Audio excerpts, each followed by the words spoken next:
going to be talking about our rights, we're going to be talking about freedom's rights, and we're going to be talking about our guns, on how we're not going to give them to the Liberals. I'll start off by introducing myself. My name's Rick Iggersich. I'm the president of Canada's National Firearms Association. My colleague, Donald Feltham from Newfoundland, he's the Atlantic Province's director. And today we're going to talk about what's going on in our government and what's going on with your firearms. We're going to do a brief synopsis how this started in May 2020 with the original Order in Council ban. I don't know if any of you out there have any firearms that are on the Order of Council list. There's about 1,800 firearms on there right now. Basically, these firearms, they started with the AR-15 platform and just added to it. We at Canada's National Firearms Association have been on this since the start, but without a major change in government, all we can do is stall it. We can't get rid of it. As some of you may know, we were involved in a court case where we challenged the government's Order in Council on the ban of these types of firearms. It was an expensive case. It was a long case, but we got our word across. We knew that our chances of winning were pretty slim, but we went and fought anyway. That's what we do at Canada's National Firearms Association. We fight for your rights. So with the Order in Council, for those of you that aren't familiar with that, it basically banned what the government likes to call assault-type weapons. If you look at any dictionary in the world, there's no definition of an assault-type weapon. If I use this mic to hurt somebody, it's a weapon. Assault-type, they didn't have a definition, but in the wisdom of the Liberal government, they decided to put their own definition on it. They basically said any firearm capable of semi-automatic fire that's ergonomically similar to a military-type firearm, which an AR-15 isn't. As everybody knows, Eugene Stoner built the AR-15 rifle in 1965 as a modern ergonomic sporting rifle. It was never intended or built for the military. The military took it several years later and adapted it for military use by making it select fire, high capacity select fire. So, you know, their story that we're using military type assault firearms holds no weight. But the Liberal governments like to throw around words, and they like to get votes, and they like to get money, so that's what they're saying. The Order in Council banned 1,500 types of firearms, now 1,700, by the way. They keep adding stuff to it every day. And the big thing was, the Deputy Prime Minister, Chrystia Freeland, actually made a statement in public to the government-controlled media that they banned a lot of these guns because they look scary. They actually banned guns because they look scary. That's crazy in today's world, but it's a fact. And then it came to Bill C-71. Which we were following right along. C-71 took a good law where you could take and you could travel with your handgun from your home to your gun club, across the border to a gun shop. They basically took that law and butchered it. Now the only place you can travel on your authorization to transport is from your gun club to your home in the most direct route. So that can be interpreted by saying that if you were coming home from your gun club and you decided to go to McDonald's and grab a Big Mac, you went 10 miles off your course, you could possibly be charged for illegally transporting a handgun. That's how ridiculous our laws are. C-71 had a lot of small amendments to it, but the reason we're having this conversation today, it's coming down to C-21. C-21 is the most ludicrous bill that's ever been passed into law in Canada. C-21 makes it illegal for you to leave your handgun to anybody, including your family, your heirs, your sister, your brother, your stepfather. Once you're in possession in today's world of a handgun, that gun does not go anywhere. You can still take it to the range and shoot it, but if you were to pass away suddenly, that gun goes into your state, it goes back to the state for destruction. What our plan is, we will change the law. That's my mandate, to change that law. We're not gonna stand for the Liberal government telling us what to do with our personal property. We will not stand for it.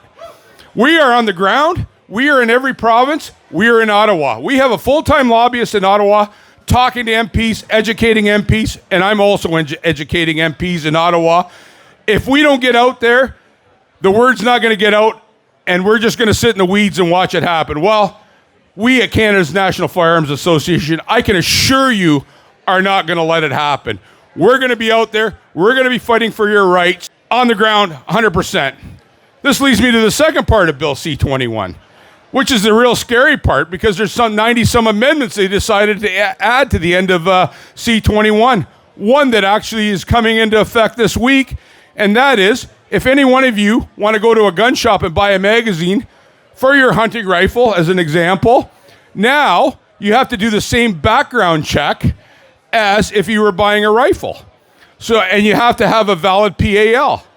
So basically, an inert device, a magazine, now you have to have a RCMP background check, and you have to be in possession of a PAL, which is ridiculous, which is absolutely ridiculous. It gets worse. There's all kinds of amendments added in there. What their goal is, and we've been seeing this happen lately, just recently, guns have been becoming to stream into Canada. That I'll give you an example. I don't know if you guys know what a Browning Auto 5 is. It's a semi-automatic hunting rifle based on John Browning's design. So basically, every time you depress the trigger, one round discharges, another round feeds into the chamber, and you can discharge it by pressing the trigger again. Now, the firearms manufacturers are so worried about this, they're actually producing firearms that are coming into Canada, and I just heard this last week, that a Browning Auto 5 is a prime example. Now, there's no gas mechanism in a Browning Auto 5. So basically, when you press the trigger and just discharge a round, you have to rack that bolt physically back, jack out the empty case, and feed another case in the chamber. So basically, it's a magazine-fed single shot is basically what, and there's some gun manufacturers that are actually producing these rifles because they don't want to lose business. We at the NFA will not let that wash. Everybody here, most people here, have rifles that are either semi-automatic, bolt action, pump action, lever action, etc., that have a capacity of more than one round. That's their ultimate goal. First one round, then get rid of all firearms. That's their ultimate goal. Everybody here has a rifle that's capable of holding more than one round. I'm sure they do. If you don't, you should probably get one or two. That's what I suggest. But anyway, if you have these rifles, they want to get rid of them. They did it in California. They actually made you weld your magazine well, so you could only feed one round at a time. It's coming here, but that's not their end game. Their end game is to get rid of all firearms in Canada by 2030. And I believe if we don't do something, if you folks don't do something, get into the fight, that's what's going to happen. We at Canada's National Firearms Association, we're out here in Halifax recruiting members. There's 2.4 to 2.6 million firearms owners in Canada, licensed firearms owners in Canada that have PALs. I couldn't even begin to imagine how many firearms are out there that aren't with licensed firearms owners. But we need a strong voice in Ottawa. I'll give you an example. When C-21 was being authored by the Liberals, they made a bunch of amendments. It was called the G4 and G46 amendments. One of the amendments was that they attached a bunch of hunting rifles to Bill C-21. Example, Ruger number 1, a bunch of Benelli shotguns, semi-automatic shotguns they attached. They attached them to the Bill C, SKSs. I can assure you any neighborhood, somebody's going to have an SKS. Like, I mean, you used to be able to buy the things for $89 at Canadian Tire. Everybody's got an SKS, so they banned them. But Canada's Indigenous peoples decided to put up a little bit of a fuss because a lot of them use them for sustenance hunting. So at the end of the day, the government retracted that along with the Ruger number 1s and the semi-automatic shotguns and the Ruger 1022s. They retracted those firearms because they were taking heat. That goes back to my original point, strength in numbers. If we get half the licensed gun owners in Canada aboard, we can make a difference in Ottawa, and we can make a difference quick. We still have to continue the fight. We still have to have a voice in Ottawa. You know, a lot of people I speak to, a lot of people I spoke to here today say, well, you know what, our government's going to change and everything's going to be good. You know what? We need more than a politician telling us that it's going to be good. We need more than that. We need people where we can have a strong voice.